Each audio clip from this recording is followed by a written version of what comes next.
Bonjour chers amis qui aiment l'histoire. Comme vous l'avez constaté, toute la côte de tout le pays Fanti, au Ghana actuel, le pays Fanti est dans la zone que administrativement on appelle Central Region. Alors que géographiquement ce n'est pas au centre, mais c'est la partie qui borde le littoral, le pays Fanti. Ça s'appelle Central Region. Les Fanti sont d'excellents pêcheurs en haute mer. Il n'y a pas que d'ailleurs. Bon, il y a ceux qui sont, notamment les V, etc., qui sont beaucoup plus à l'est, mais je veux plutôt m'intéresser à la partie qui part des côtes du pays Fanti, aux côtes du pays Aranta, jusqu'au pays Nzema. Jusqu'au pays Nzema.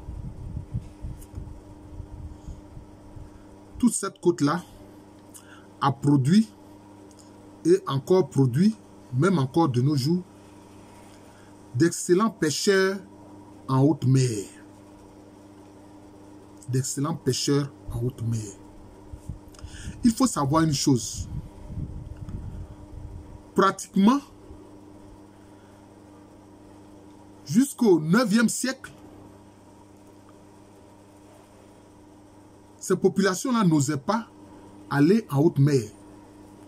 Non, elles n'osaient pas aller en haute mer. Parce que pêcher en haute mer est risqué. C'est risqué. Il faut pouvoir s'orienter. Il faut pouvoir s'alimenter. Il faut pouvoir faire face aux intempéries, aux vents impétueux, etc. C'est cela. Pouvoir se nourrir, se protéger du froid, etc.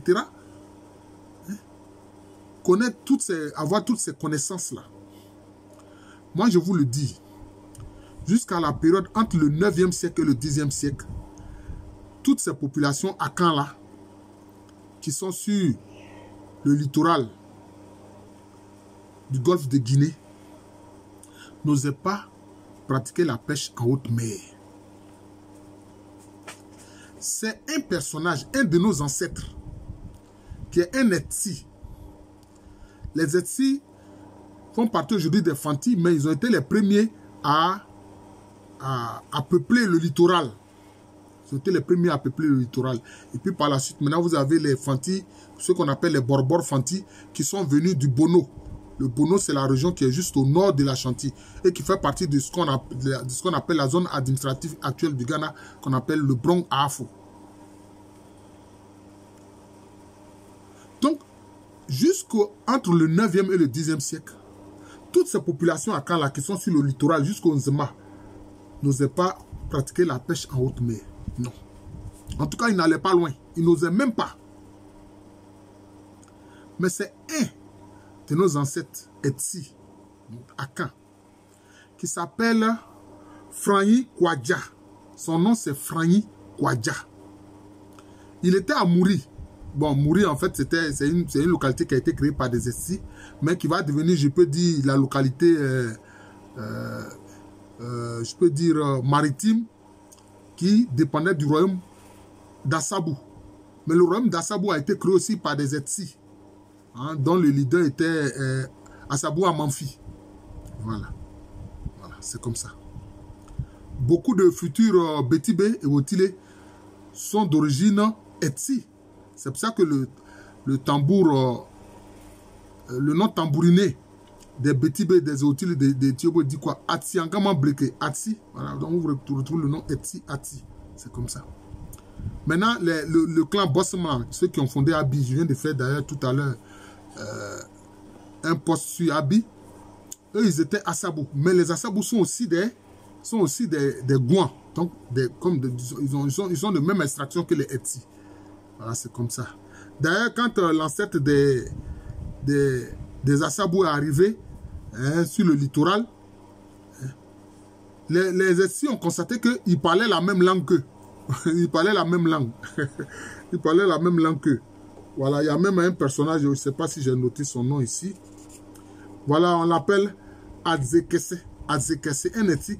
Quand il a rencontré les Assabou, il a constaté qu'il parlait la même langue que lui. Voilà, donc c'est ça. On l'appelle Adzekese. Donc, il n'osait pas pratiquer la pêche en haute mer.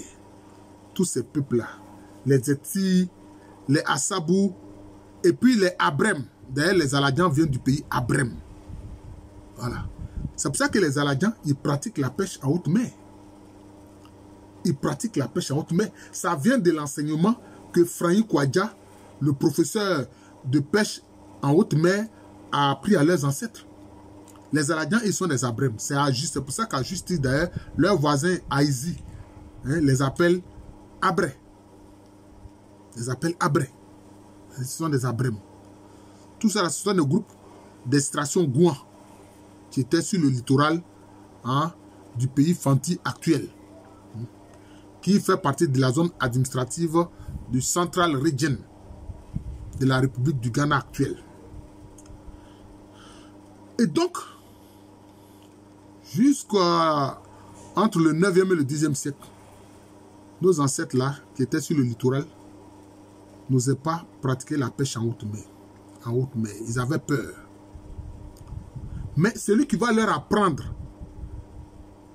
les techniques pour pouvoir pêcher en haute mer, c'est Franyi Kwadja. Lui-même, il était un Etsi originaire de la cité de Mori. Il était un Etsi originaire de la cité de Mori. Et puis aussi, il avait la parenté dans les Etsi qui étaient dans la zone où va se créer le royaume d'Anoumabo, qui a été créé justement par des Borbor Fanti. C'est lui qui a appris aux autres comment pratiquer la pêche en haute mer. Quelles sont les pirogues adaptées pour pouvoir faire la pêche en haute mer?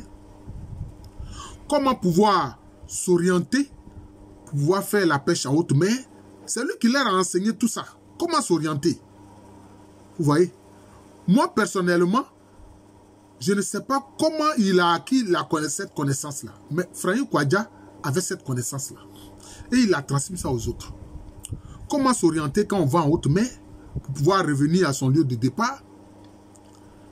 Comment pouvoir faire face aux intempéries en tenant compte aussi des vents, soit des vents qui sont contraires ou bien qui sont favorables, etc. Voilà. Et puis maintenant, ce qu'il faut pour pouvoir pêcher en haute mer et pouvoir revenir. Comment pouvoir se nourrir, parce qu'on est dans la pirogue, il faut pouvoir se nourrir, etc.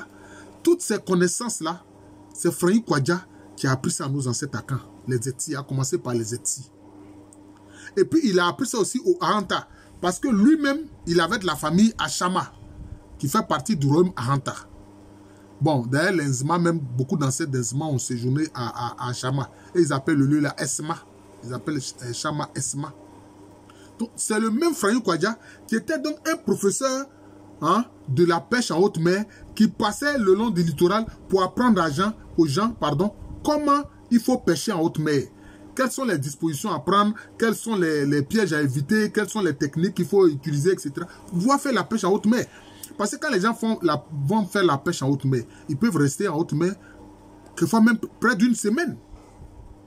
Quelquefois près d'une semaine. C'est un métier assez dangereux. Mais Franyi Kwadja a appris ça à nos ancêtres à Caen, sur le littoral. C'est pour ça que quand les Aladians quittent le pays Abrem et puis viennent dans l'actuelle région de Jacquesville, si vous voulez, qui en fait s'appelle Emokwa. Jacquesville s'appelle Emokwa. Grand Jacques s'appelle Bodo-Ladian. Ils savaient déjà pêcher en haute mer. Ils savaient déjà pêcher en haute mer. C'est pour ça que même encore aujourd'hui, certains Aladians pratiquent la pêche en haute mer. Parce qu'ils avaient cette connaissance-là. Mais ça vient de Franyi Kwadja. Donc vous voyez, un de nos ancêtres, bon, j'aurais pu dire, bon, ça c'est un épisode qui n'est pas trop important. Or, on voit que ce personnage, qui est un de nos ancêtres, il a fait beaucoup pour tous les peuples à Caen du littoral. Pour tous les peuples à Caen du littoral. C'est lui qui leur a appris à pêcher en haute mer.